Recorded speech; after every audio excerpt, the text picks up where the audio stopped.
All right, everybody. We're going to give all the folks a chance to get connected here before we get started on the program. Sometimes it takes a couple minutes for everyone to kind of file in and find their seats and things like that. So in the meantime here, I'm going to try to get the live feed up on my computer because it keeps showing me not live feed. It shows me the show from earlier. And we already have 4 whole connected people. So here we go, where everyone's getting connected. I'm going to send this email to Marissa real quick about the winner. And this is Jean.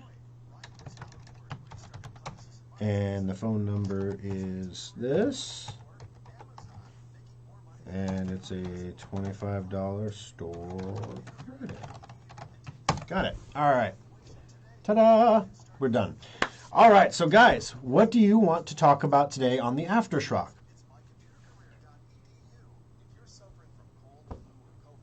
I did change it. I thought for a horrible second there that I didn't change the audio feed. And I'm like, oh no, gosh, I've started out the whole show again and I haven't. No one can hear me. All right, sorry, didn't hear the phone number. Say it again. Yeah, Ronald, I didn't say the phone number. Nice try. Nice try. Why do you want to call Gene so bad? What did Gene ever do to you? You just want to scam Gene out of their $25. That's all it is. But, yep, you can't have the phone number. All right, guys. So what do you want to talk about today? We got some few things that we can cover. I mean, I feel like I've been talking about nothing but Windows 11 for 3 weeks. So for me, it's all old hat. I'm tired of talking about it, but every time I talk about it, I get more people with questions. So that tells me, and 38% of the people know that something is going on. I'm pretty sure that's all of you. And the rest of everybody else is like oblivious in their life. Like, oh, well, Windows 11 is not a big deal for them, and they're going to get blindsided by this. There's going to be a pop-up on their screen that says you should get this update, and they're going to be like, okay, and they're going to click it, and then they're going to show up in the service center, and they're going to say, like, my computer is messed up, or I don't like it, I want to go back, my files are all gone, my programs don't work, my DirectX doesn't work, how do I fix that? Those are the kind of things that we're going to get in the service center. And it's going to be non-stop, which is why, if you haven't noticed, we've been trying to compress everything as much as we can to get as much work out of the way as we can ahead of this. So, for example, we ran the maintenance checkup special last month, a month earlier than normal, that we would normally do. Got that out of the way. Then, the first of the month, we always have a lot of people who need to renew their Sophos antivirus. We aggressively reached out to people this month. Let's get that out of the way now before the 5th, please. So we're not getting those any phone call we can stop from coming in, basically. Those people calling in, I need to update my credit card number. Let's get all those updated right away, everybody. We were at the Vala's Pumpkin Patch thing, and, I'm sitting here with my drink, and I'm like, so Parker, did any of the service centers say anything about heavy phone traffic the last day? And Parker's like, as a matter of fact, they did, Thor. And I said, huh. And, I may have sent the robocalls quickly. And he, and he said, I just told him it was the 1st of the month. That's what it is. And so it was funny because he didn't ask me, Thor, did you send the robocall? Because he didn't want to know. He was like, it's the 1st of the month, boys. Got to put the big boy pants on. Let's get it done. Thor is like, get this out of the way so that it's done, so that when we move to Windows 11, we can focus on Windows 11. When I have to order 55 flash drives for the service centers, that's how many concurrent installations of Windows 11 between all the shops we expect to have going at one time. 55 flash drives. All going to get loaded with Windows 11 so we can plug them into computers and load Windows 11. We have to upgrade all of our in-stock computers to Windows 11. All the computers on the floor that are running Windows, all the ones that we have built, basically, that are in stock in the service center waiting for you to come buy them, we got to upgrade them all to Windows 11.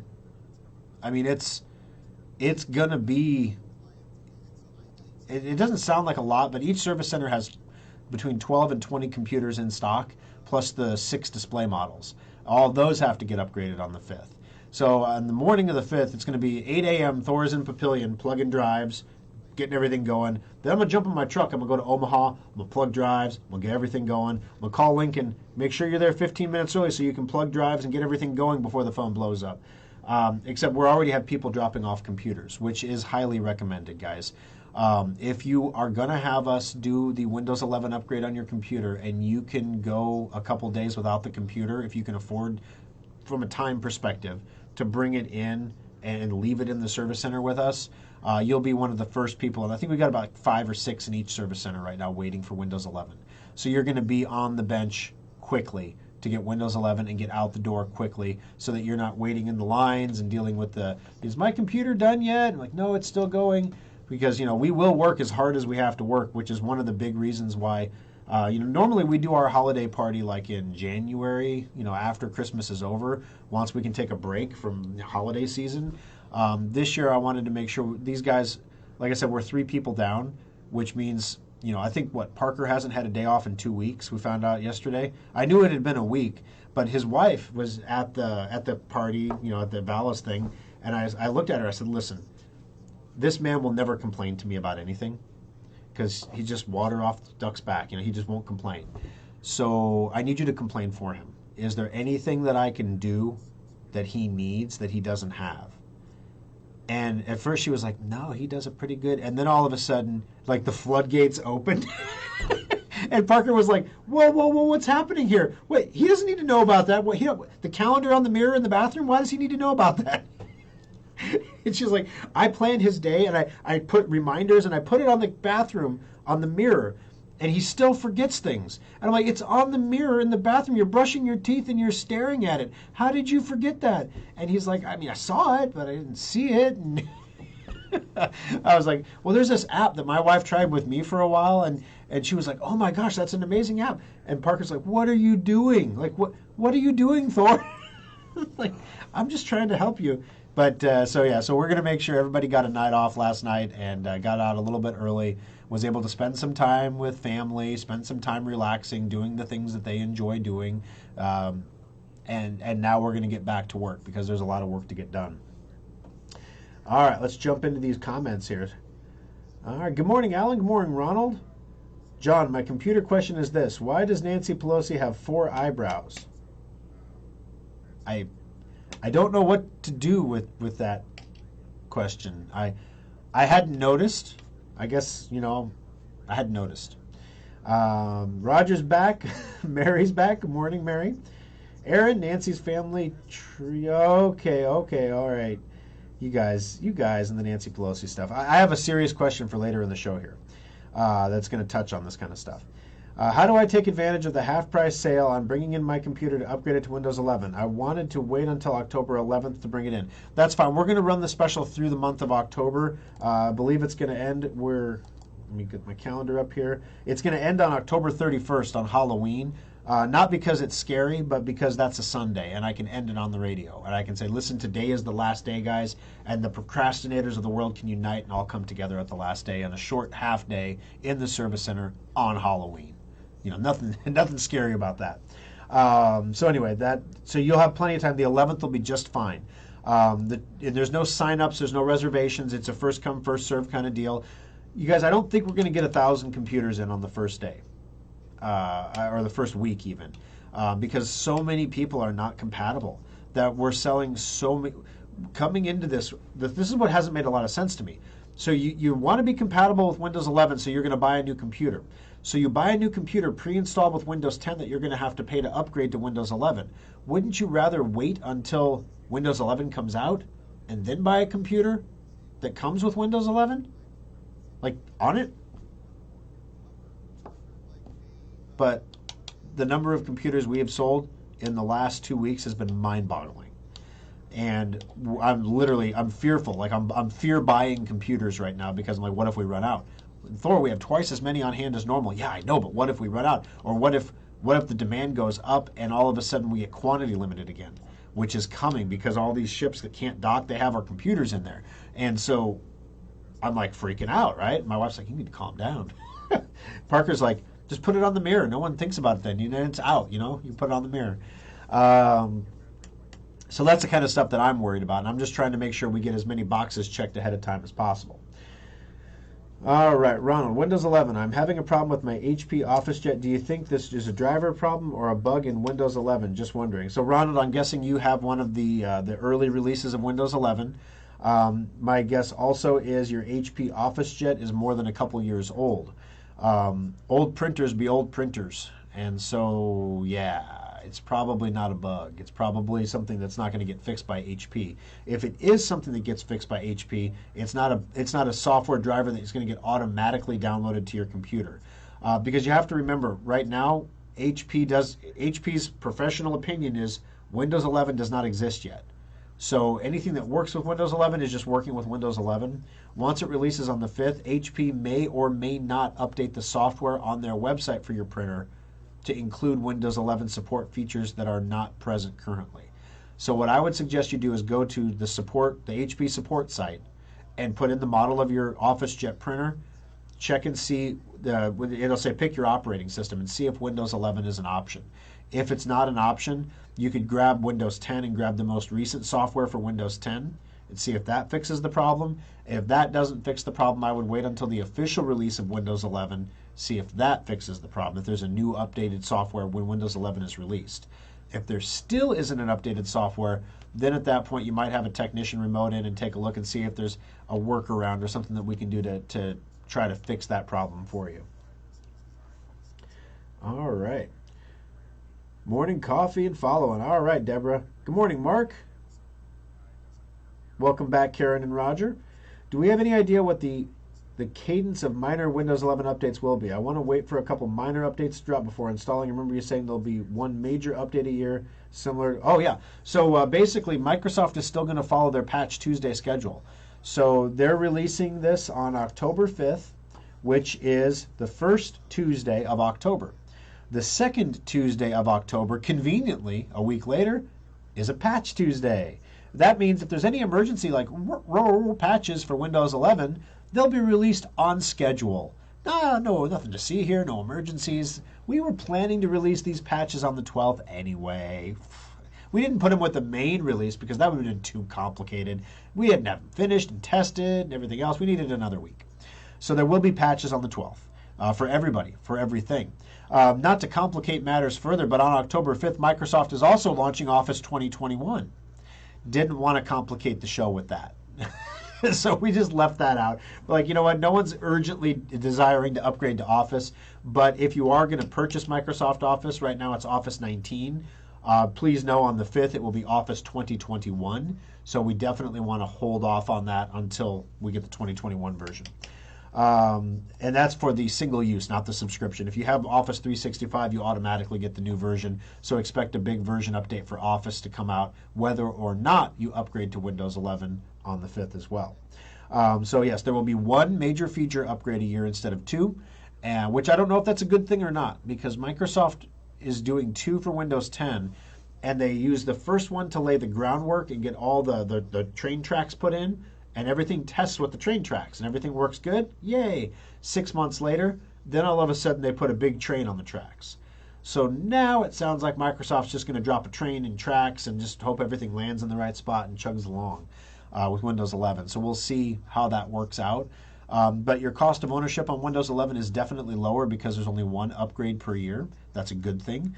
The other thing is that your Windows 11 experience is going to be a little bit different because it's more like a Mac. You still have a start menu. You still have, when you click start, you still see your list of programs and everything there. But the interface is a lot smoother. It's a lot sleeker. It's a little more intuitive, which is ironic because it's intuitive for people who are new to Windows. For people who have grown up on Windows, the start menu in the lower left-hand corner is pretty flippin' intuitive. For those of us who are used to using it, right? When you're used to something, it's awfully intuitive. But yeah, so Randy's got his second cup of coffee there. That's good to go. Cheryl and Rich are with us in Council Bluffs. Isn't it amazing how Merck has a new pill that is close to the flu pill? Yeah, Ronald. I saw the rebranded horse dewormer pills from Merck and thought to myself, well, Joe Rogan would be happy about that. And you know what? I'm not going to try to. Okay. If there's a drug that actually works to prevent hospitalization and prevent death, And that drug is not being prescribed for political reasons right now. And Merck is repackaging that drug into something that will be prescribed for political reasons. The bottom line is people's lives are getting saved. The bottom line is it further entrenches the fact that the pandemic has been over for 6 months. Literally, the CDC declared the pandemic done 6 months ago. It's now an endemic, which is by definition something you learn to live with. And having this pill is going to be another tool in the toolbox. So, you know, we can all snicker about how this is literally taking an existing drug, adding some sugar and salt to it, and repackaging it so that they can get a patent and make a bunch of money, which is pretty much what's going on, in my opinion. But the bottom line is people's lives are going to be saved because stupid politics isn't going to stop people from taking the horse dewormer.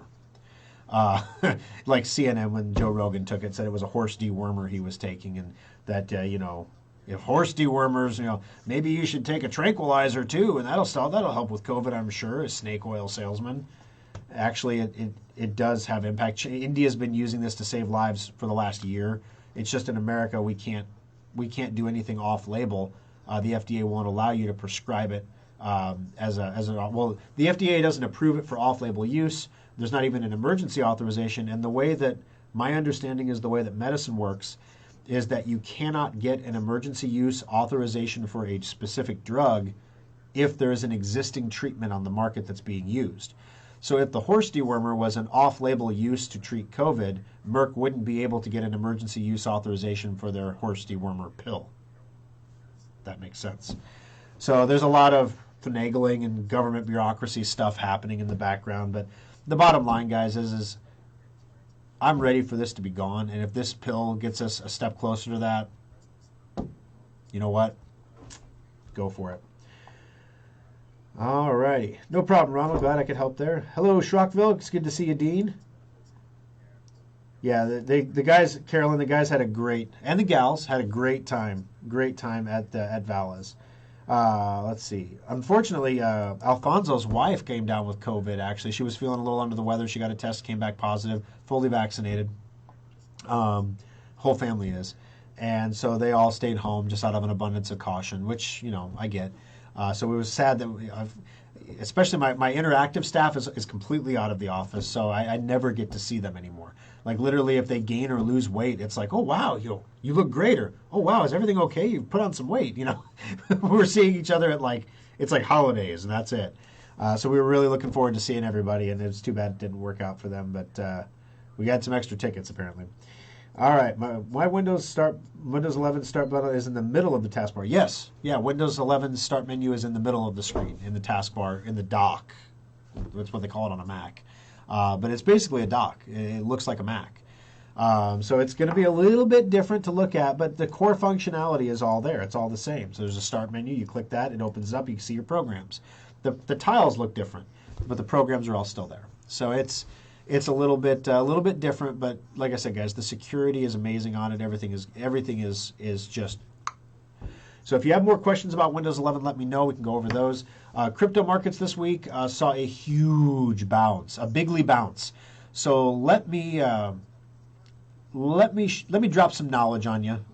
There's a market analyst called Plan B is their handle on Twitter. Plan B. Plan B created the stock to flow model.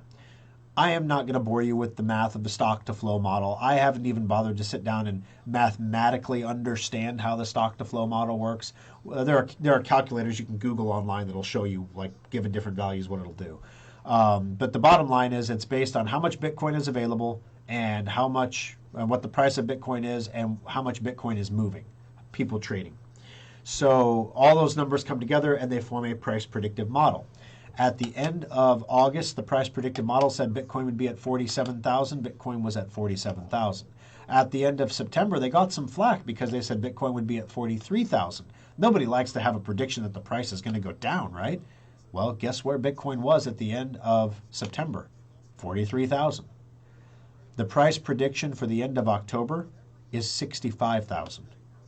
The price prediction for the end of November is 90,000. The price prediction for the end of December is 135. Let that sink in for a second. Bitcoin is trading for what, 47, 48,000 right now? So a 135 move would pretty much be tripling your money. And all you have to do is sit still and hold it. Now, granted, these are predictions of the future. Plan B hasn't been wrong since its inception. Doesn't mean it's going to be right all the time. Blah, blah, blah. Invest wisely. Stocks and bonds and Bitcoin and crypto carry risks. You could lose all your money. You could lose your principal. If you take your financial advice from the computer guy, you're probably stupid. All right, now that we've got all the disclaimers out of the way, that's why I'm holding on to my Bitcoin and not selling it. I have not done the liquidity mining call yet. I know that a lot of people have, I got some emails like, hey, did that happen? Did I miss it? You're not missing it. Basically, I'm trying to get it put together in a way. So I thought we could do a Zoom call maybe. But then I'm like, okay, so there's the notes section. I can put links there. But then if I take the video later and post it later, the links, we're revitalizing. I used to have a blog over at thorschrock.com, and I haven't done anything with that website in years. In fact, it's kind of run into disrepair. It's crumbling. And so we're putting together a new, Nicholas is putting together a new theme for the website. And I thought this would be a good place going forward for me to do these kind of things, to have a crypto call and schedule it and have people, subscribe to the crypto call. That would be separate from Schrock, because this isn't really a Schrock thing. This is just kind of a fun thing I do on the side as a hobby.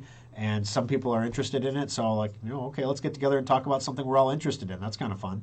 But it's not like, hey, Thor's got a business doing crypto and we're going to make a bunch of money and, I've got a financial investment interest in this. I'm going to probably share some links with you that get me some like $40 commissions if you click on the links and sign up for services. I probably will do that.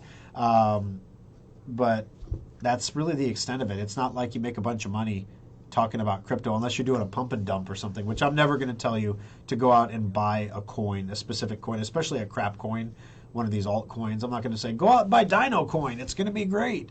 Now, I will tell you, if you do buy Dino coin, that's the price of admission for liquidity mining. I don't expect Dino coin to do anything phenomenal. There was a coin that I bought for liquidity mining called Gala coin, or Gala, Gala. It's a gaming coin. And something happened with their business model or their network. Some big, like Blizzard or somebody picked them up and said, we're going to use this coin.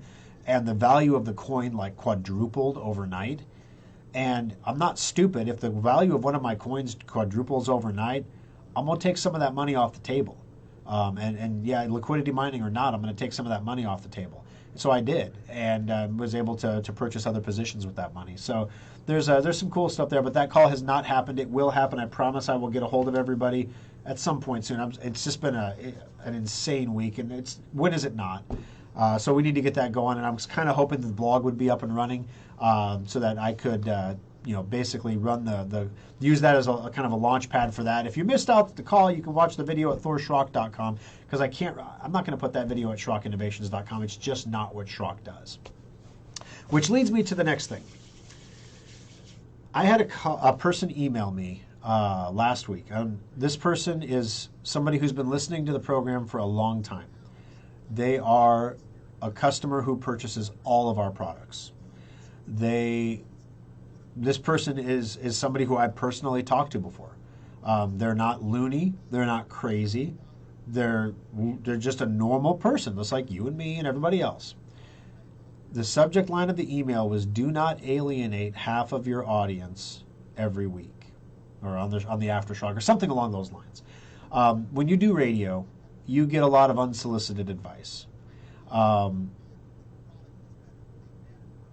first thought that I had when I read that is, what did I say that alienated half the audience? And so then I rewatched the Aftershock to kind of see, okay, what did I say that could have been, because that sat with me. That sat with me all week, literally. Because usually when people say things like, you don't know what you're talking about. You don't know anything about computers. I've been doing Linux since I was 13 months old. You get those calls or you get those emails and you just let them go. But because I knew this person and I respect this person, it really stuck with me. Like, what did I say? What did I do? So I went back and watched the Aftershock, and I'm like, let me list the number of things that could have gotten me banned from Facebook this week. I talked about masks. I talked about vaccines. I talked about COVID. I talked about cryptos. I talked about investing. I talked about some politics. Literally, we were all over the map. The Aftershock went 1 hour and 30 minutes almost last week. And I was all over the map. It was like Schrock vomit mouth session. Some of you like that. Some of you are like, I love this. The things you talk about and think about are great, and there's all kinds of, guys, I could hit you with there's some crazy power stuff happening that's going to cause all kinds of problems coming up. Nothing like end of the world problems, but just more inflation, more shortages of goods, power interruptions in places. It's not going to be fun. Like no charge Wednesdays. That's right, in California, don't charge your electric car on Wednesdays because we don't have enough power to go around. But get an electric car because it's so much better for the environment.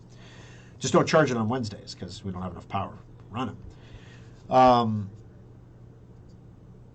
I'm pretty certain that it was the culmination of the political angle that probably was what impacted this person the most. The political angle being the way that the world is framed, whether we like this or not, is if you are conservative or right of center, you're pretty much ready to move on with your life with this pandemic. You're pretty much ready to take the mask off and go out in public and be like, if I get COVID, I'm gonna probably have a cold or a flu.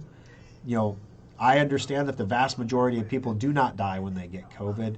I also realize, though, because I've seen the statistics on this, people who watch CNN and people who watch MSNBC believe that COVID is a death sentence. They have a very much outsized, because of the coverage they're seeing, they think that when you get COVID that it's a really, really scary, bad thing. People who watch Fox News, who read their internet news, things like that, they believe COVID is no worse than the flu. Like all things, the truth is somewhere in the middle, guys. I know people who've had COVID, Parker had COVID. Lost his sense of smell. He got a 2-week vacation out of it. He said the first week was pretty fun. The second week got awful boring. That was Parker's experience with it. I've got a friend, Tim, who works at Facebook, who literally is still suffering from the after effects of his recovery from COVID months later. The brain fog. He has to take a nap in the middle of the afternoon because he gets so tired. Just exhaustion. People respond differently, right? So if anybody says that this is the one experience and that's all there is to it, they're probably not to be believed. So the truth, like always, is somewhere in the middle. The problem is, if you are a reasonable person and you say the truth is somewhere in the middle, you get banned from social media now. If you're a reasonable person, you say the truth is somewhere in the middle, you are an extremist. You're a terrorist. Literally, they call you a terrorist. Literally. And the pipe organ is really loud today. And it gets frustrating for people who are trying to be normal in the middle people. And people who are normal in the middle people get frustrated about being told they can't fly, or being told they can't do things in a country that's supposedly free, that they can't say things in a country where we have free speech. You get a little frustrated that people believe that they have the right to not be offended by things. If I have the right not to be offended by things, a lot of people wouldn't be talking. A lot of people wouldn't be talking about anything. The right not to be offended always seems to go in one direction, and it gets very frustrating. And so when you do talk about it, because people don't talk about it anymore, it can really aggravate people. And so my question for today is, when is the right time to alienate half your audience? Because there comes a point where if you surround yourself with unreasonable people, we can have different opinions on things, and that can be completely reasonable. You can believe that a $3.5 trillion stimulus bill is exactly what the country needs right now because the priorities of that bill are things that you value. I can see that people believe that, and people are willing to fight for what they believe in. Okay, I can disagree with you. I can be like, that's crazy. I can be thinking in my head, there's no way you're going to pay for this, or why is this free? But on the other hand, they can think the same things about me. Like, capitalism has failed. There's so many people who are poor. And my response is capitalism hasn't failed. The fact that generationally we inflate the hell out of the money so that anybody who is making a normal living wage and trying to pass something down to their kids or a better future for their kids, by the time their kids get there, they have the exact same thing their parents had, except the numbers are bigger. And they think I'm better off than my parents, but they're not, because they can buy less with what they have. And that's not right. The answer to that isn't to give them free money and say, hey, here you go, it's all better now. Let's print some more money and give it to you because that'll make everything better. No, it just makes the problem worse, in my opinion, right? So when I talk about these things, apparently I am alienating some people in the audience. Radio is a game of addition, right? You always want a bigger audience. You don't want to alienate people. There is a calculation. Tucker Carlson gets a good audience because people understand that Tucker Carlson has well-reasoned opinions about things. And he may say them in a shocking way for shock value because he understands the specific audience that's tuning into Fox News is probably center-right leaning. Most people on MSNBC aren't watching Tucker Carlson. But there are a lot of people in the middle that bounce back and forth from CNN to Fox, and they'll watch some Tucker, and they'll say, that guy makes sense. They're like, maybe I don't like how shocking he is, but he makes some sense. But radio is a game of addition. What is the purpose of the Aftershock? The purpose of the Aftershock is to be a place that I can allow word vomit to come out of my mouth that has no place in the radio show because it's not related to Schrock, it's not related to Windows or computers or anything like that. And sometimes we do have to touch politics or coronavirus or something like that in relation to what we're talking about with computers, but not like we do in the Aftershock, okay? So then the question is can I offend somebody so terribly in the Aftershock that they choose not to do business with my company? The answer, of course, is yes. You can offend people like that. The counterpoint then is there's obviously a point at which you should make the reasonable business decision to shut your pie hole and keep your thoughts and your opinions to yourself or your small circle of friends. The Aftershock is supposed to be my small circle of friends. So I don't want to upset anybody here. I don't want to say things that are, bad or awful or make people feel bad about themselves. That's not the point of this. The point of the Aftershock is to share what I'm going through in my head that's shaping the decisions in the world around me. Sometimes I can be helpful to other people, I think. Sometimes I can help you see things that are coming ahead, that are possible things that are coming ahead. I've told you several times that I think the reason that I talk about crypto so much is I think this is like the greatest opportunity to build generational wealth for your family since the Industrial Revolution. Like since Rockefeller was putting oil in drums. This is it. If you get in now and you hold and you don't sell, when 10, 15 years from now, imagine right now, let's just say, imagine at the height of the pandemic, when everything was fresh and new and knowing what was happening and the market was crashing, you bought a $3,900 Bitcoin. I bought one because I was being responsible, you see, because I didn't think it would be responsible before the start of a pandemic when I didn't know what was going to happen to my business to buy like 10, So I bought one at $3,900. Now imagine December rolls around and Bitcoin hits $132,000. What would 120 grand do for your family? 1 year, 120,000. What would that do for you? You don't get to keep it all because you got to pay taxes on it, right? Then you start to realize all of a sudden why Thor talks about all this stupid, crazy, conservative crap. Because of your $120,000 that you got for your one Bitcoin, you're going to give 40% of it away in taxes, and that's in Nebraska. If you're in New York, you're going to give 65% away as taxes. So now, let's just say you're in Nebraska. Let's just keep it at 40% to keep the numbers right. Let's say you made 120,000. Okay. Well, 10% of that is what? 1,000 or $10,200. So 40% would be 40,000. What? $800. Okay.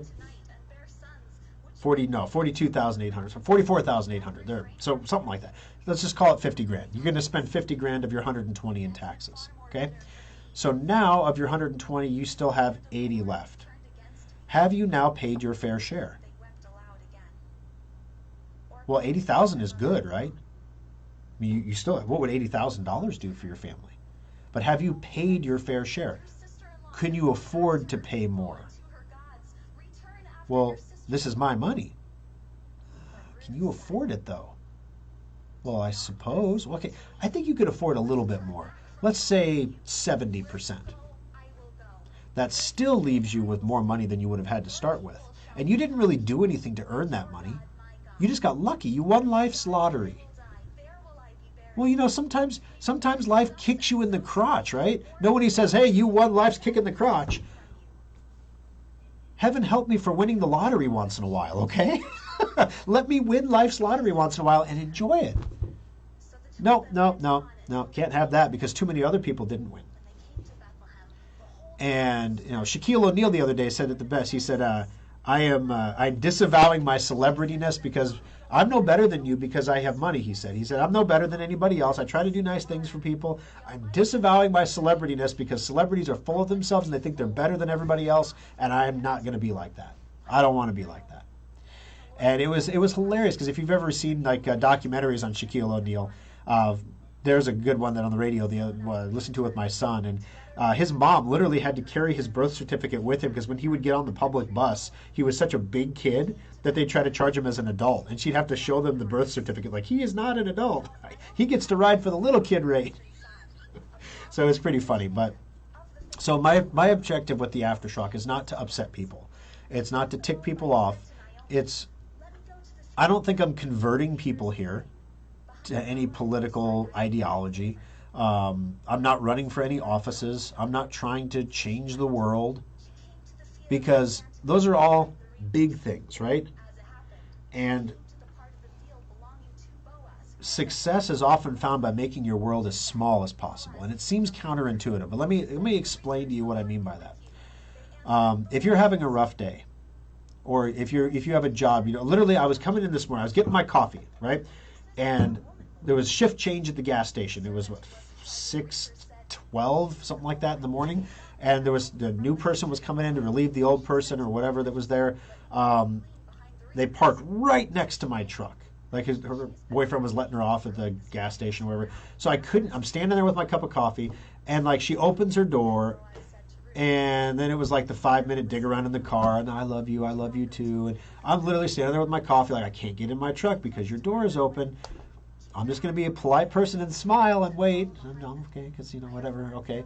And then literally as she's walking by me, she's mumbling to herself, I hate my job. I don't want to be here. How do you think her day is going today? I should go get another cup of coffee. I just want to see how her day is going. Because I guarantee you she's having an awful day. Because she has framed herself to have an awful day. And she's focused on the whole day. We all have things to do in life we don't want to do. We all have bad days. But the key to getting through that and making it as enjoyable for yourself and the people around you as possible is to make your day as small as possible. Yes, you don't want to be there today? Great. You know what I'm going to do? I'm going to make it to lunch today. What am I going to do for lunch today? I'm going to look forward to lunch today. And you look forward to lunch up to lunchtime. And then you have lunch. And then you look forward to dinner. And you think about what you're going to have for dinner. And you think about how cool it's going to be to sit down with your family and have dinner. And how you're so lucky because other people can't do that. And how much you're going to enjoy it. How loud those damn kids are going to be. But, you know, and how my daughter's going to beg me for LOL surprise toys. It doesn't matter how many you give her. She always wants more because she doesn't understand. You know what? Look forward to that. And you know what? Before you know it, it's dinner time. And you're heading home for dinner. And then, you know what? You look forward to bath time. Because you know what happens after bath time? You get to sit on the couch with your wife and watch a show or enjoy some quiet time together. Talk about your day. Look forward to that. And boom, before you know it, bath time's over, bedtime's there. You're on the couch with your wife or your husband or whatever. You know, I mean, make your day as small as possible. set milestones, and you'll get through it quick. Nobody ever says, wow, I had so much fun today that the day crawled by. It's like this day flew by, and that's what you'll find is your days fly by. You look up and you realize it's an hour and a half into the Aftershock, and you've ticked off half your audience. So I want to take a moment. That person is probably watching right now. That sent me that email, and I haven't identified that person because I know what'll happen if I do, and I don't want to do that. My point is that I hear what you're saying, and that my objective is not to alienate half the audience. My objective is not to actually do harm to Schrock Innovations by taking someone who is a customer who's done business with me for years and making them not feel comfortable, But the point of the Aftershock isn't a computer show. And so if that is something that does not resonate with you, you probably shouldn't listen to it.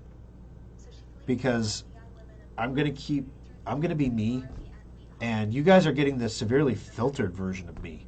Like, you're getting filters. Because I do have opinions, and they are strong opinions. And they're backed by facts that I can cite, and I will cite, and you will be wrong when I'm done, at least in my mind. It doesn't matter what you say. And so, yes, I have opinions like that. But, great example. Last night we had a great night at Vallis, right? Some of my employees are more liberal than other employees. Some of their spouses are more liberal than they are. We can sit down and have a conversation about how absolutely jacked up it is to have Merck rebranding an existing drug so they can get an emergency use authorization while denying that drug to people who are currently sick in the hospital now. We can all universally agree how absolutely up that is without getting political about it. Right? I mean, we can do that. We all did that, and then we moved on. And it was like, wow, you could actually talk to people about stuff. It was great. And it didn't get political, and it wasn't about Biden or Pelosi's eyebrows or whatever the hell you guys were talking about earlier. It wasn't about that. It wasn't offensive to anybody. It was just like we can all agree, we can find some common ground that's stupid. And then we can all move forward. And I think that's what's really missing right now from everybody's life. Is like we can all find some common ground on something, right? And we can all look at something and say, that's stupid. But now you can't say that's stupid because you're hurting someone's feelings. Or you can't say that's bad or that's not acceptable or that's not socially acceptable because you're hurting people's feelings. Or you can't tell somebody about God because then you're preaching at them. And that's not acceptable anymore. And the Catholic Church is pro-abortion now. Yay! What? No, it's not. That's not acceptable. Not to the Catholic Church. But maybe, I don't know. Everything it's muddy. And it just reminds me that with words, you can twist. You can do anything. And so it's important to know who you are and what you believe and why you believe it. That's not closing yourself off to truth. There's a lot of times I've asked myself, and I ask myself this a lot. If you guys read Liberty Daily, there are some really great stories on Liberty Daily that you're not going to see anywhere else. There's also some bat beep crazy stuff on there that you're just like, this is so out there. This is outrageous right-wing clickbait. And when I say right-wing, I don't mean like those evil protesters that peacefully walked through the Capitol building with the police officers and they're still in jail since January without any charges being filed because they're in jail on terrorism charges. Did you know that there's an indefinite detention? If they brand you a terrorist, they can detain you indefinitely without charges. Think Gitmo. That's what all those people are being held on that were at the Capitol. One of the things I hope we could all agree on is that's not cool. If you're going to charge somebody with something, if you believe that it was an insurrection, and you have the video evidence to prove it, what's taking so long? Charge these people. Put them in jail, let them pay their price to society for their crime, and move on. If that's what you believe happened, why are we not moving? I think we can all agree that we want swift justice, right? And if you think the opposite, if you think that this is all an overblown situation, well then let's get on with it. Let's get some justice and be done with it. Either way, everybody can agree, right? We can all agree on that. And so I think that's what's missing now. 3.5 trillion, 1.5 trillion. I love the way this is being framed. So we can get the $3.5 trillion bill that is loaded with so much stuff that nobody knows everything that's in this bill. And then the pork that's in it. It's going to do terrible things to the crypto industry. Pretty much everybody is touched by this bill in some way, if that goes through. And we're being conditioned that instead a $1.5 trillion bill is acceptable. And that's what's needed for the infrastructure of the economy.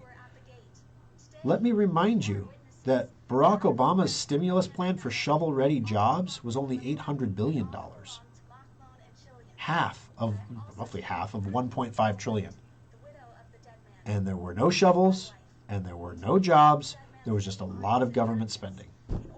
What do you think the 1.5 million is going to do? Some of these jobs, its infrastructure doesn't even get completed for like 15 years. Now, look at the timing. That's the next thing. You have to be a little cynical about this, but look at the timing. If they pass the bill by Halloween, that means it's in the current fiscal year. So they can allocate the current fiscal year. They can get the money out the door. It takes some time for governments to churn and move money. By the time the money moves, it will be hitting constituency groups at the midterm. That's the rush.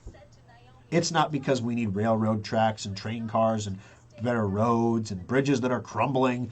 None of that matters to anybody. I hate to say it, but none of that is what this is about. Or that people need free daycare or free community college. That is not what this is about. Everybody on both sides will tell you that's what it's about. It's not what it's about. It's not about refueling Israel's Iron Dome. This is all about getting money to constituencies before the midterm election. This is about buying votes. And you have to be a little cynical, but if you add it all up, you see the numbers. It's right there. So I don't know. Sometimes I sit and I think, man, it would be great to get together like a team of like 50 people to run for Senate that are all on the same page. Like, we're going to go in there and we're going to be politicians. We're going to say all the things. We're going to do all the things. We're going to twist all the words and buy all the votes and do all the icky, dirty, nasty stuff. But we're going to have this internal, we're going to be sleepers, you see. And then we're going to all wake up at one time and we're going to vote for something that's so we're going to defund the entire FBI or something. And we're going to defund the CIA and we're going to create a new agency. We're going to do something crazy, right? All at once. And it's going to hit everyone from left field and everyone's going to say, that was crazy. What just happened? Unfortunately, that's a great fantasy to have, but human beings be human beings and greed be greed, power be power, and that kind of power would corrupt. So unfortunately, that's why that thing can't happen. So I don't know what the solution is, guys. I mean, voting has consequences. So, people voted for Biden. There's an accountant that I know. And like I said, the Bitcoin example. Everybody thinks that it's the rich don't pay their fair share until suddenly they call you the rich. And then you're expected to pay your fair share, leaving you with not enough to buy a vehicle even, or do, the most basic human thing, buy a house. Or put a payment on a house, down payment down on a house. Just because you bought at the right time or sold at the right time, or because you put in 22 years of work where you were eating mac and cheese and digging change out of the couch for diapers for your kids, and then because of your hard work, you've actually created something that's valuable, now you need to pay your fair share. Americans are incredibly compassionate people, and they're incredibly giving people.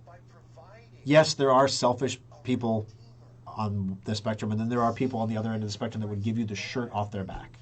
But as a people, we are very giving, and it's not an inherent cultural trait. It comes from the religious values. Whatever religion you practice, they all have the core concept of helping people, right?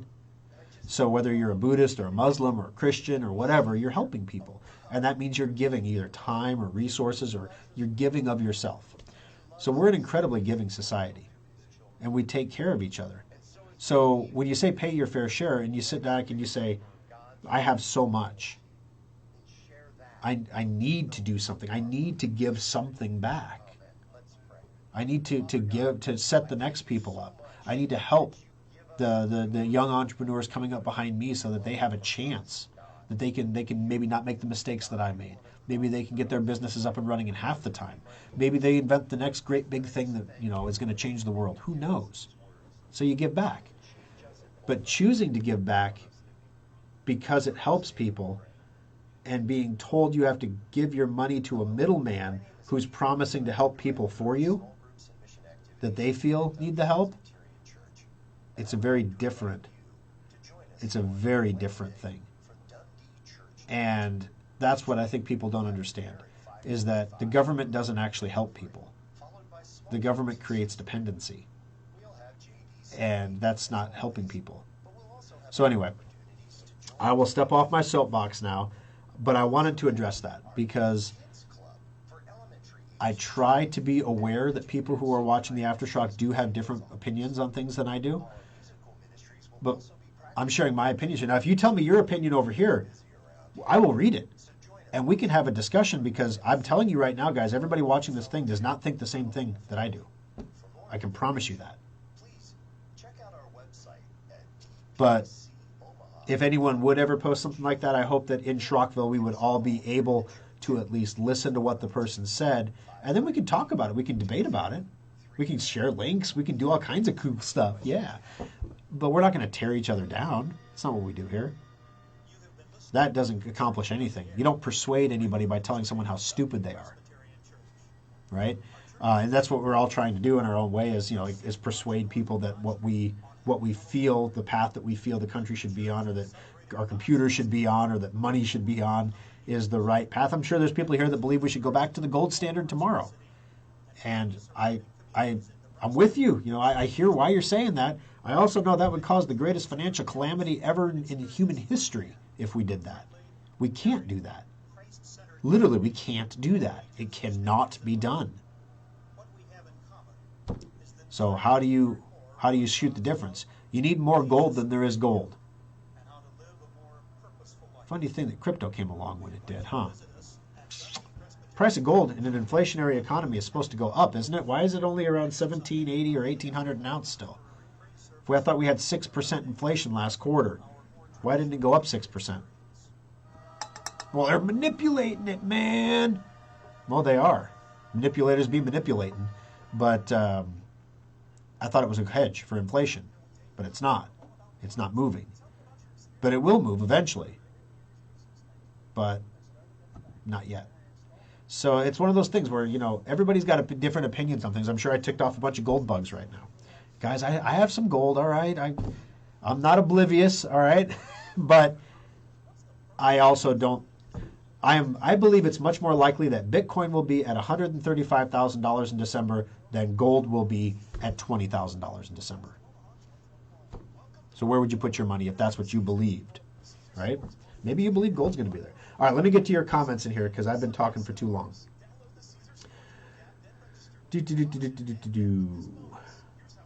All right, scrolling up. Sorry. There we go. There's the coffee stuff. Okay, second cup locked and loaded. All right. What's the app? May need for my husband and myself. The app. What is the app? I was talking about an app, but I can't remember what the hell I was talking about now. The app for your husband and yourself. You have somebody remind me. I don't know. Good morning. Glad to hear you guys had a nice outing. They deserve it. Absolutely right, Carolyn. Hello, Schrockville. Thank you. I'll look on HP. That's right. On board. Windows 11 start button's in the middle. That's where we left off. What are your business hours today? All right. So today, Omaha, Lincoln, and Papillion are open from noon to 5. Des Moines is closed. It's a staffing issue in Des Moines, guys.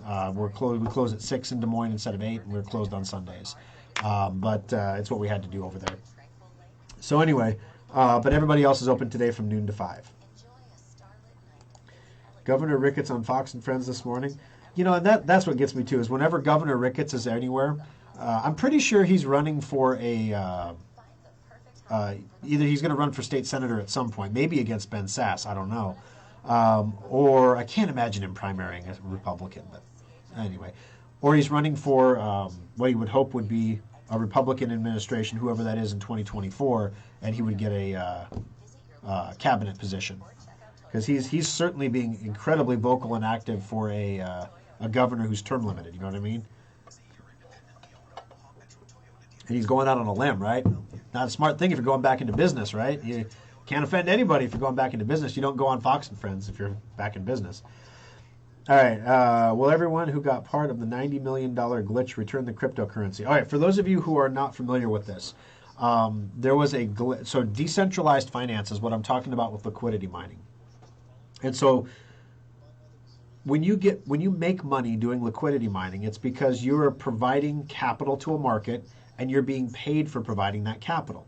So when you're paid that capital, that payment, that's part of a reward pool. Well, there was a glitch in the code for a very, I think it was Compound. It was a very well-recognized DeFi crypto coin. And it paid the entire bonus pool out at one time rather than increments to people. So if you were supposed to get like $1.50 payment, instead you got like $1.5 million.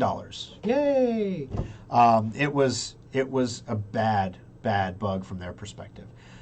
So what they did first was they freaked out, which is what you're not supposed to do. The second thing they did was they threatened their users, which is what you're not supposed. We're going to report you to the IRS for your ill-gotten gains. Well, I'll pay my fair share of my ill-gotten gains. Thank you very much. You accidentally sent me $1.5 million. I have to give 60% of it to the state and the feds and everybody else. Well, I still have more than if I didn't have $1.5 million, don't I? Yeah, so basically they sent these people money that they shouldn't have sent them. Now the problem is, unlike a bank error, where like if a bank makes an error and they put too much money in your account, they have the right to pull that money back out of your account because they made a mistake. But the problem here is, this was a bug in the code. Nobody made an error. DeFi apps are decentralized and autonomous. They run on their own. So if you make a mistake in the programming and that mistake results in a large payment to somebody, the programming is like the rules. And the rules dictated a large payment should be made, so it was. Was a mistake actually made? Well, of course a mistake was made in the code. Well, you can fix your code, but the code functioned exactly as you coded it, and it paid me $1.5 million. So am I morally obligated to return this money to you because you made a mistake in code that ran forever and then it made a mistake and paid me too much money? Or did it pay me too much money? Maybe somebody just started, imagine Thor just started liquidity mining that day, and I had Compound, and I got $1.5 million reward. I'd be on the Aftershock like, woo, pay my fair share, you know. Here you go, money printer go burr, 1.5 million, you guys should totally do this too. I wouldn't have any idea I got an outsized reward. I wouldn't even know. Well, so what they did, and then they got smart, and they said they apologized, first of all, for threatening to turn everybody over to the IRS. Secondly, they said, if you return the coins to us, it was a mistake, and this is going to hurt Compound because we don't have a bonus pool now. We paid the whole bonus pool out. That was supposed to last for a long time, but we paid it all out in a day. So that's a problem for Compound going forward, that we're not going to have a bonus pool to pay people with. So I'll tell you what, if you return the money that we paid you that was over what you were supposed to get, we will allow you to keep a 10% white hat fee. So now let me frame this for you. They send you $1.5 million. They say it was a mistake, and they're asking you to send it back, but they're saying you can keep $150,000 as a white hat commission, basically, for doing the right thing. 90 million, I'm not sure how much of it's been returned yet, but I think 90 million is the amount that's been returned, isn't it? I think the glitch was bigger than 90 million. But anyway, so some people have returned the money and kept the white hat, profit basically, and said, I'm doing the right thing for the community, for the crypto community, because there's no way they can't call these payments back. They can't reverse a crypto transaction. So it's going to be really interesting, Richard, to watch and see what happens with this, because there are going to be, there's two camps of people. There's people who are doing crypto because they believe it is a better future for money, and there's people who are doing crypto because you can make a lot of money. The people who be making a lot of money made a lot of money, and that's why they're here. They're not going to return it. The people who are here because they're trying to build a crypto community, they're going to return it, and they're going to be lionized for returning it. They're going to be published. They're going to be, their identities will be shared. They're going to be considered amazing people. They'll get donations. There could be GoFundMes. There could be all, I mean, it's going to be crazy.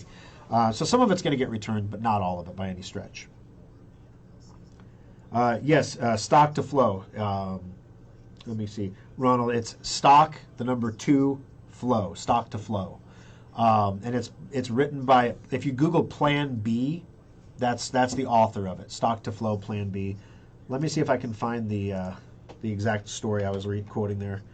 Stock to flow Plan B, October Bitcoin price prediction. Da da da da da da da da. Oh, that's the live chart.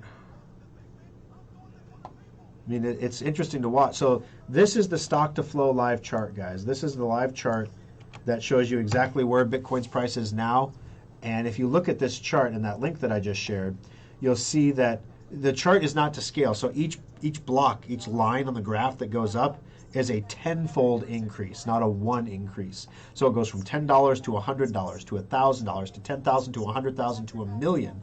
On the bottom of the chart, of course, you have years. So according to stock to flow, by the end of 2021, that's January. So by the end of 2021, we'll be right about there at 110,000-ish. And by the end of 2023, Bitcoin is pretty flat over this period of time. About 116,000. 2024 is about 124,000. That is going to be the perfect time for liquidity mining. On a sideways market, there's not a lot of volatility bouncing around all over the place. That is going to be the perfect place for liquidity mining. But then there is a halvening in 2024 at some point, approximate. That's when stuff starts to hockey stick because the supply of Bitcoin gets cut in half. So anybody who has Bitcoin, it's stock to flow. There's less stock, the flow is the same, people pay more money. At that point, your Bitcoin in 2025 becomes $360,000, and it'll go all the way up, potentially, at the end of 2025 to $1.3 million, according to the stock to flow model, per Bitcoin. That would mean if you purchased one Bitcoin at the height of the pandemic for $4,000, and you walked away with a $1.37 million payday, your fair share would be 60% of $1.37 million. So less the $4,000 you invested, of course. So that was the one. That's the actual chart, but the predictions. Oh golly. Plan B shows confidence in previous forecast. That's from August 8th. That's too old. This was from yesterday. Stock to flow created Plan B projects 135,000 worst case. Is this from today? That's from June 21st. Oh, why can't I find this? Okay. Market Insider. 1 day old. This is from Reddit, which is obviously a great source of financial information. Yeah, we're not gonna go down that rabbit hole. Oh, I can't find the link here. But I clicked on it yesterday and read the story on my phone, which is why I can't find it here. Let's see. Still on track. Let me see. That's from June 1st. I'm going to sort these by date, and then I'll move on, guys, if I can't. News, sorted by past week. Yeah, and then it's not considered news in the Duck platform. So, yep. All right, anyway, so yeah. You can Google around or duck around and find it, but basically that was the gist of it. All righty, let's see. Next up, please state your investment disclaimer so we don't lose you. If you take your investment advice from a computer guy, you're an idiot. Don't listen to me. I don't know what the hell I'm talking about. I'm not a trained financial investment broker. I won't manage your money. I don't hardly manage my money. Invest with caution. All investments carry risk. Invest wisely. You're going to probably lose your principal. There. COVID has a 98% recovery rate. No, like I said, I'm not going to say controversial things because Aaron, actually, I have to be really careful now because we post these videos on YouTube also, and we also post them on Rumble. And if I say something about COVID or anything in these videos that disagrees with FDA or CDC, anything, or I say anything negative about any vaccine, not just the COVID vaccine, but if I create any hesitancy toward any vaccine, our account will be banned at YouTube. The whole account for Schrock. Fun times. Sounds like there should be angels flying around in the background behind Thor. Oh, from the organ music. Yeah, I know. Isn't that the volume is up just a little bit in here. Just asking, if the vaccine is such a good thing, then why do they put a gun to my head to get the shot? You know, and that's the thing. I did a segment when I did that afternoon show here on KFAB, and I asked people, are you vaccinated? And why did you get vaccinated? I didn't get a single call from anybody who was vaccine hesitant. Everybody who called was vaccinated. Excuse me. And it could be a factor of, it's AM radio tends to trend toward older people, when I say older, I mean 40 plus, tends to trend toward people who are in the higher risk groups, so they're more likely to be vaccinated, possibly. But a lot of people said they took the shot because they were concerned about the people around them, which is a very noble sentiment. In my brain, logically, it doesn't work, but it's a very noble sentiment. And if there was something if you had a family member who was at risk, and there was something that you could do that might protect them, that you thought was a low risk to you, wouldn't you do it? And the answer is probably yes. But the question is if, again, having to be very careful here, how I say what I say. If vaccinated people are still capable of contracting COVID, and if vaccinated people are still capable of transmitting COVID, how does getting vaccinated protect people around you? And we can have arguments about it makes it less likely that you'll be hospitalized, or it makes it less likely that your symptoms will be severe if you get COVID. Those could be arguments, but it doesn't answer the question. If you can still catch it and you can still spread it, then how does it protect people around you who are high risk? I think that's a legitimate question. I don't have the answer to that. Maybe it's super sciencey. Maybe you need like Fauci level science for that, but I don't have that level of science. And unfortunately, I can throw investment disclaimers out there, but I can't. Even if I throw a medical disclaimer and then say something boneheaded, I can still get banned. So I have to be careful. Okay.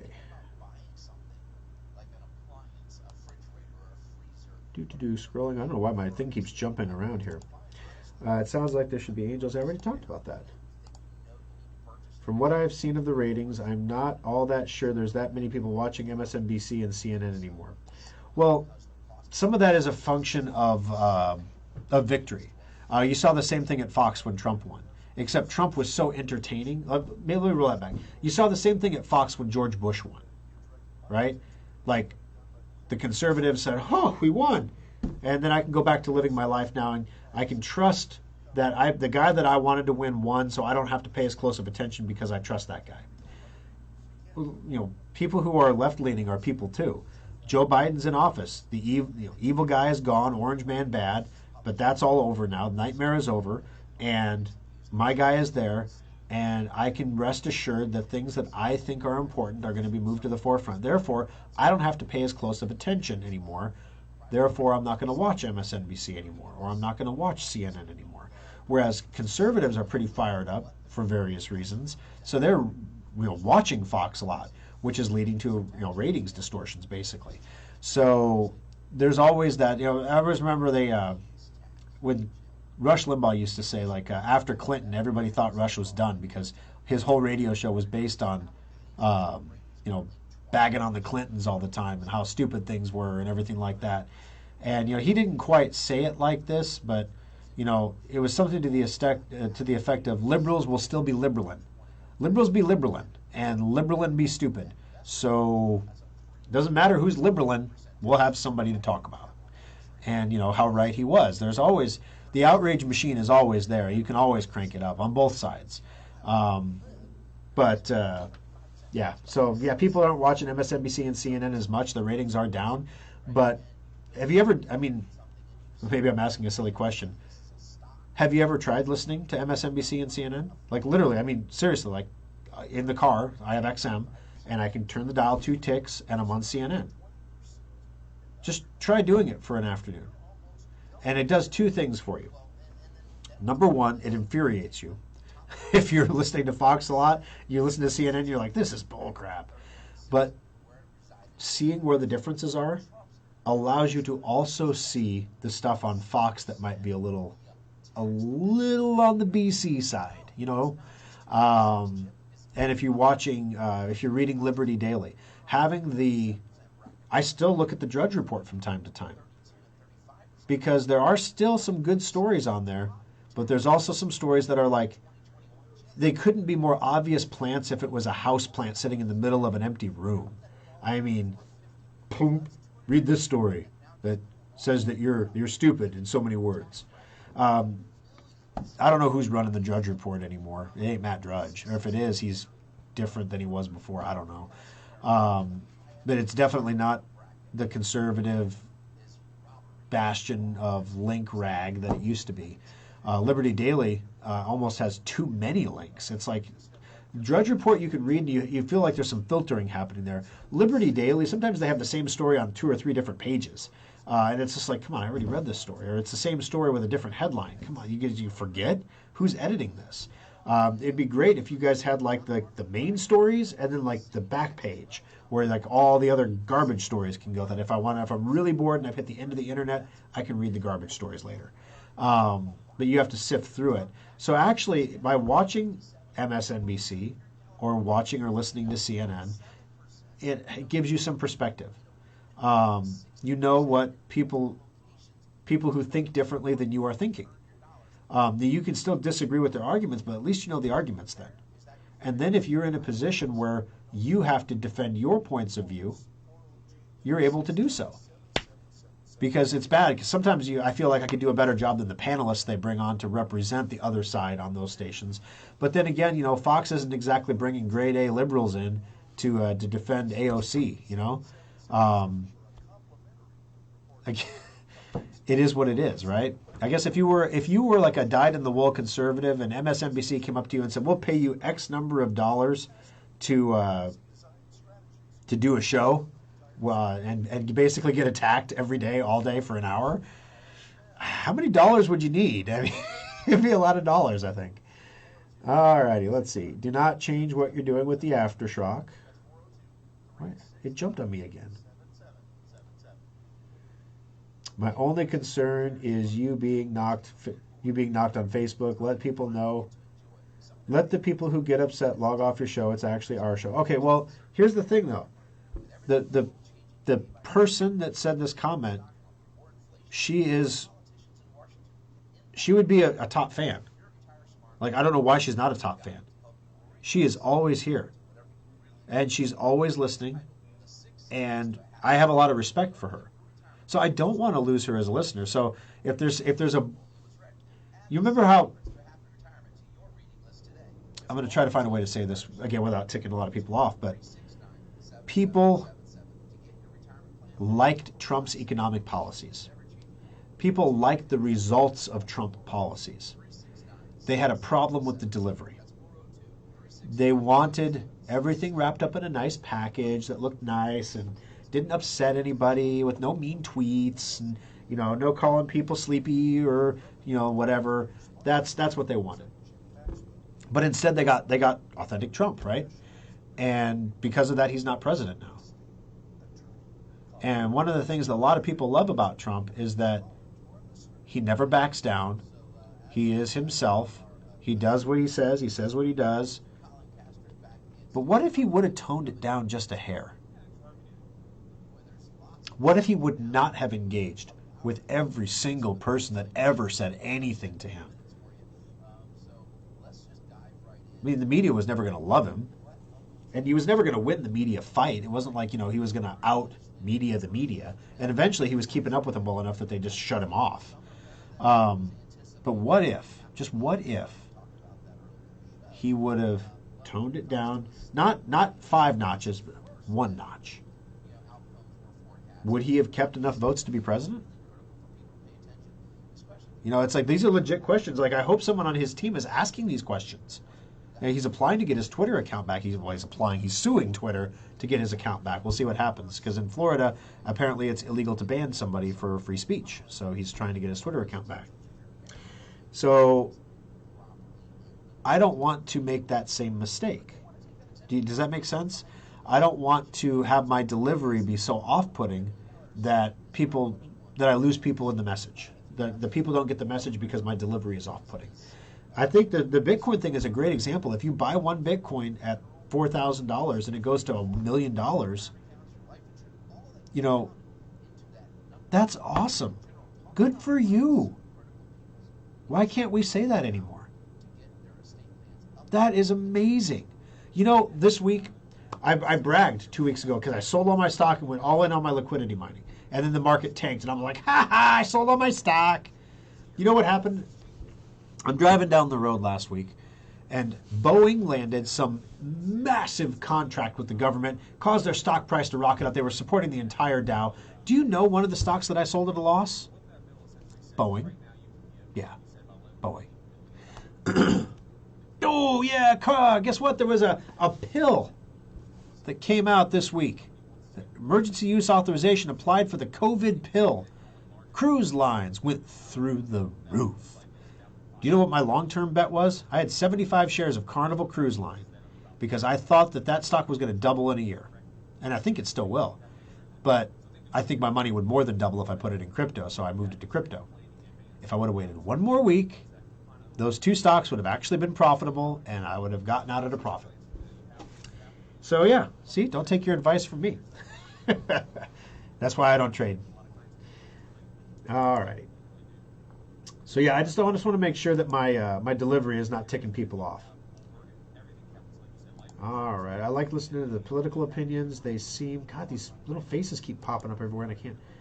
They seem to come from a place of logic, not a place of panic. Yeah, I mean, you can freak out, but then you're just somebody freaking out. Nobody listens to people who freak out.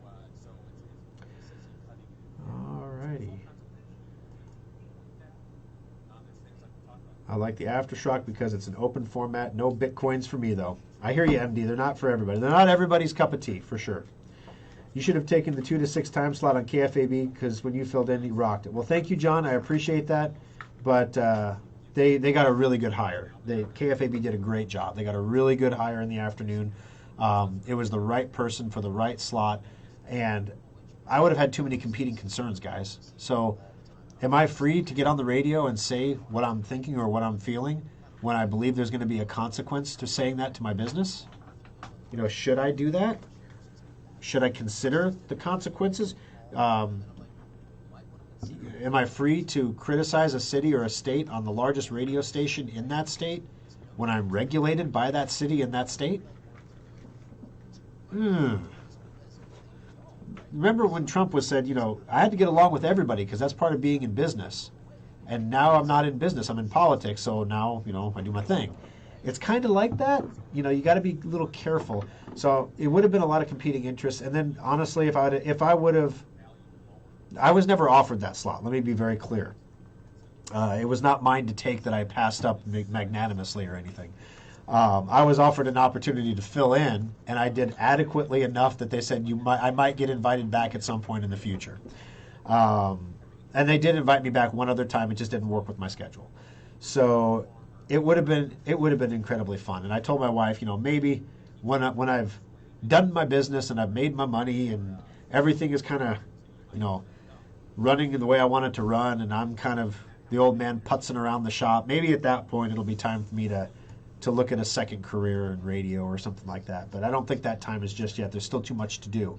The things we have coming, guys, are industry changing. The stuff that's coming out of Schrock, and it's definitely some things that are going to be all my attention to make sure that happen appropriately. When someone disagrees with you about something, does not necessarily mean they're offended. This is true. This is true, Mark. A lot of people think that you can't disagree without being offended. Only thing I ask is if I say something that offends anybody, please in your email to me tell me what I said that was offensive, because then I don't have to go back and listen to the whole show and be like, what could I have possibly said? I mean, I only talked about every controversial topic under the sun. Huh. And then I have to guess, and then, I don't want to over-edit. Let's see. Check out Damani Bryant Felder. He's always getting booted from Facebook. I think he has a great point of view on what's going on.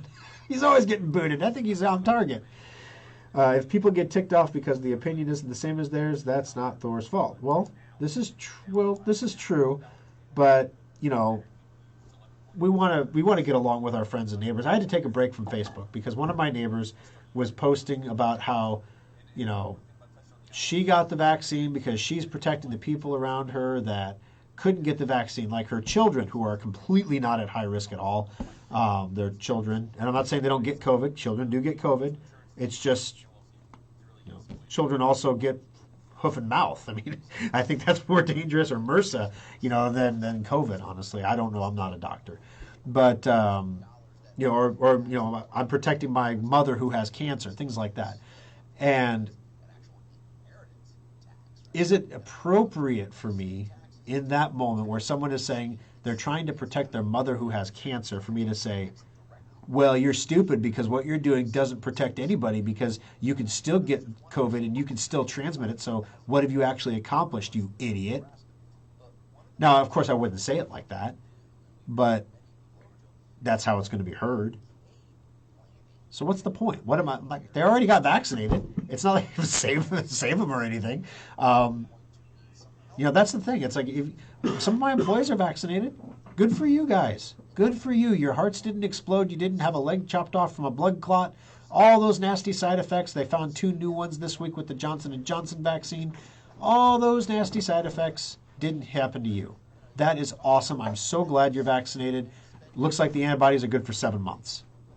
Yay. That was the latest science this week anyway.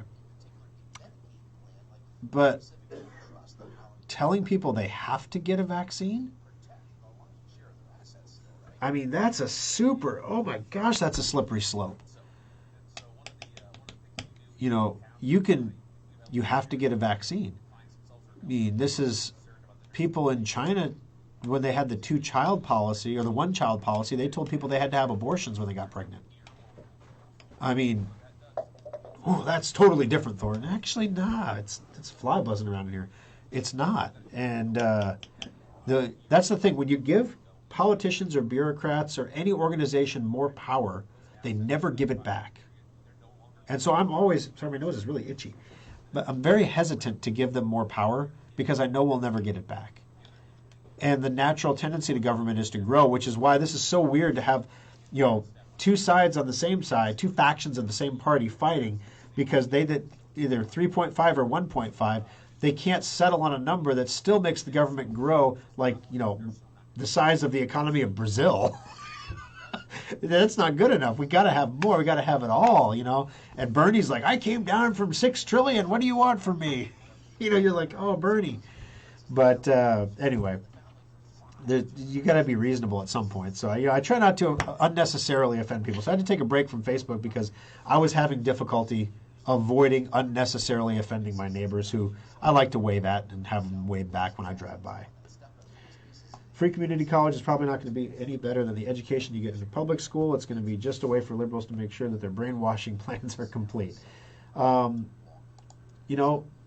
Community college is not expensive.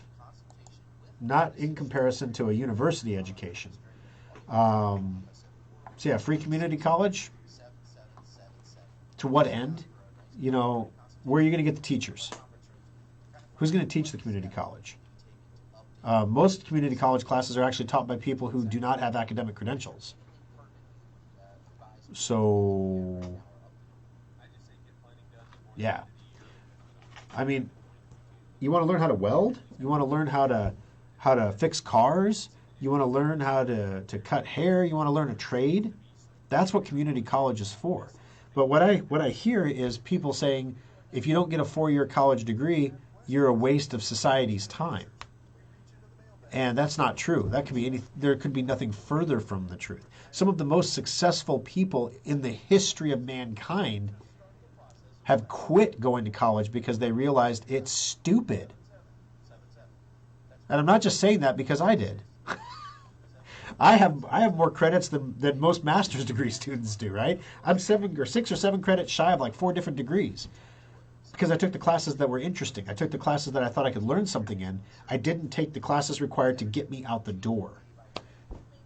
Is that stupid? Depends on your objective, I guess. So community college, the objective is to learn a trade. It's not to get you out the door. When they say fair share, who decides what's fair? That's the point. And that definition of fair can change over time and does change over time. You know, we had a revolution over, what was it, a 0.2% tax on tea? Could you imagine now? The sales tax on tea is higher than that. Imagine the job qualifications will be for running for a government-run community college, yeah. Going off the gold standard was a stupid move. Yeah, you know, retrospectively, you could say that it was a stupid move.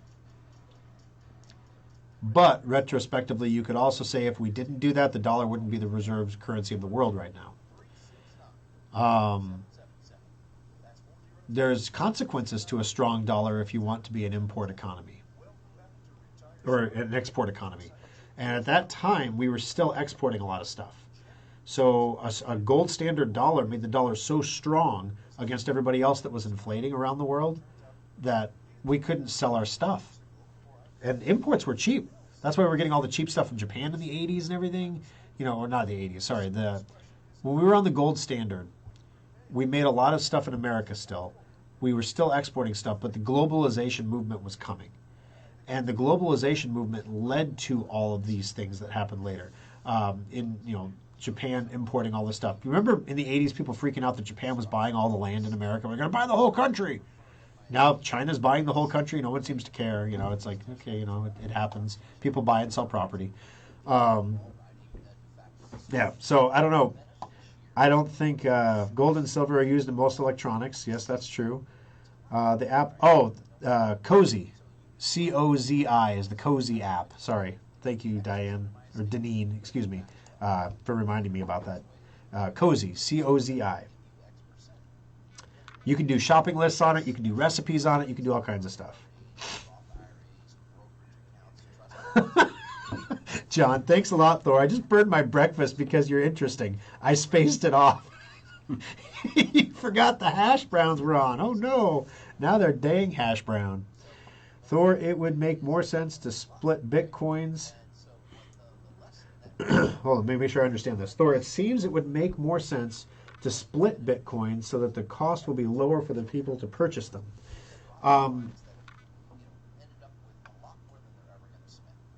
Yeah, well, you can buy fractional bitcoins though. The argument I hear is it would make sense to make $100 bills, $50 bills, so the more people could have them. But you can still own a portion of a Bitcoin. You can own a Satoshi. I got $88 in interest in Bitcoin from my Bitcoin Rewards BlockFi card.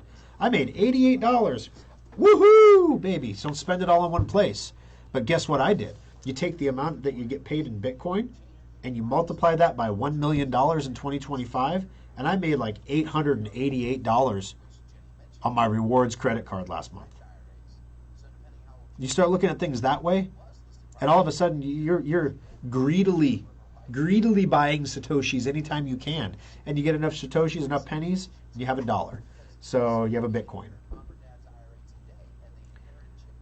All right, let's see. Fauci level science is based. All right, Aaron, I got to be careful. Yeah, Miss Rush too. Let's see. Trump would have still lost because the swamp was after him. Yeah, I mean, again, control the things you can control. Let the things go that you can't. All right, whoever this lady is, she should be comfortable for airing her views here. I do not think anyone would ever have anything against her, and if anyone in the group did, then the group should ban the person. All right, you need to plan ahead to run for office in maybe like 10 years. I wouldn't even know where to start. And that's the other thing. It's like, I don't even know, why would any reasonable human being want to run for office? You know, you can't stay clean. And by clean, I mean you can't stay, you can't preserve, you can't have ideals and preserve those ideals, because politics is compromise. Politics is coming to $2 trillion and calling it a day, or 2.2 trillion and calling it a day. That's politics. How is that conservatism? You know, how is that